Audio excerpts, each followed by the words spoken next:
There were 7 games on Halloween night. Let's get into the top performances of the day. First up, James Harden. The Philadelphia 76ers played the Washington Wizards tonight, and Joel Embiid was out, so that meant Harden and Maxey needed to step up. Last time Embiid was out, Maxey stepped up and scored a career-high 44 points on 15 of 20 shooting. This time, Maxey stepped up again and scored 28 points, but it was Harden that ran the show, finishing with 23 points, 17 assists, and 7 rebounds. For better or for worse, Harden has seen a bit of a resurgence this season, with the ball being in his hands more and giving him more opportunities to score on ISOs.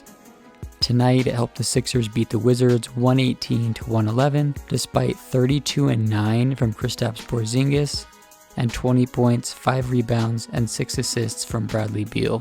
The Sixers are now 4-4 on the season and currently have a 3-game winning streak going after a bit of a bumpy 1-4 start to the season.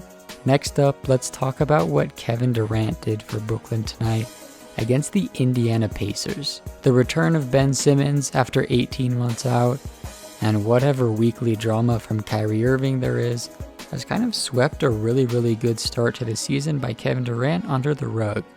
He's playing really well right now. Tonight, the Nets were without Ben Simmons, and Kevin Durant had 36 points, 9 rebounds, and 7 assists on 59% shooting to lead Brooklyn. Kyrie also had 28 points, 6 rebounds, 6 assists, and 4 steals in this game. That was enough to take down the Pacers, who got 30 points from Chris Duarte and 22 points from Buddy Hield. Mathurin was also pretty good for the Pacers off the bench, scoring 16 points on 50% shooting. The Brooklyn Nets are now 2-5 to start the season and sit in 12th place in the East.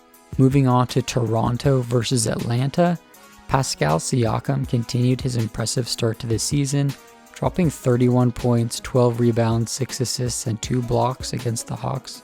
Toronto also got a near triple-double from Scotty Barnes, who had 21 points, 7 rebounds, and 8 assists. Trae Young came back to earth in this game. After back-to-back games with big scoring numbers, he was just 3 of 13 from the field and also had 10 turnovers. It's pretty amazing how he can dominate some games, and then in other games he just drops a dud. Toronto dominated this one, winning 139-109, and moved to 4-3 on the season. Continuing along here, I feel like I could include Giannis in this every single time the Bucks have a game.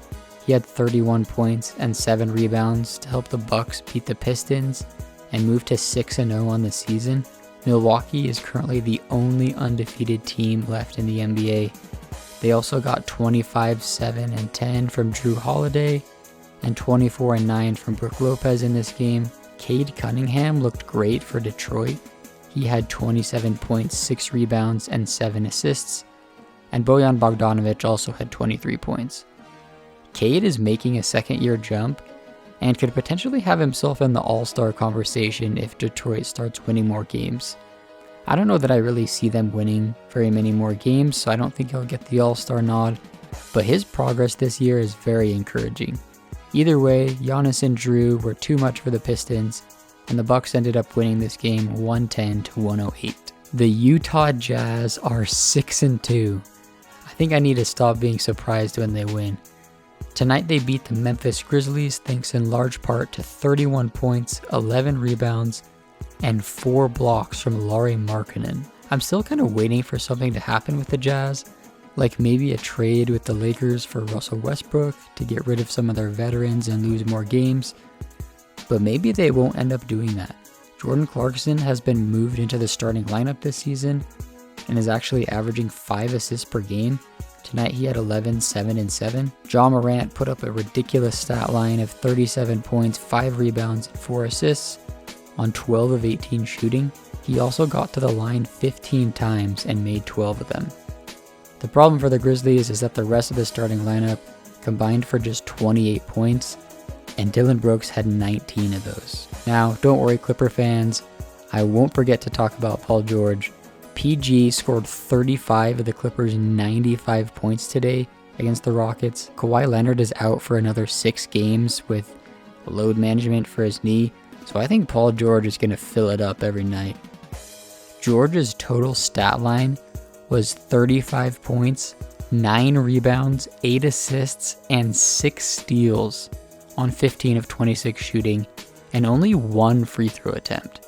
That's crazy. He basically won this game for the Clippers by himself. Jalen Green had a really good start to the season, but is in a little bit of a shooting slump now. He only had 13 points and shot 4 of 17 from the field. A lot of people were clamoring for him to be an all-star at the beginning of the season and saying that he's making both an offensive and a defensive jump, so hopefully he's able to break out of that shooting slump. With the win, the Clippers moved to 3-4 on the season, and the Rockets dropped to 1-7.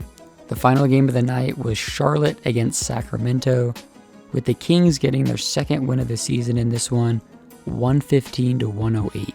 PJ Washington scored 28 points, and Dennis Smith Jr. had 15 points, 7 rebounds, 8 assists, and 6 steals for the Hornets. Dennis Smith Jr. was literally about to quit playing basketball this offseason, but ended up with the Hornets, and look at how good he's playing.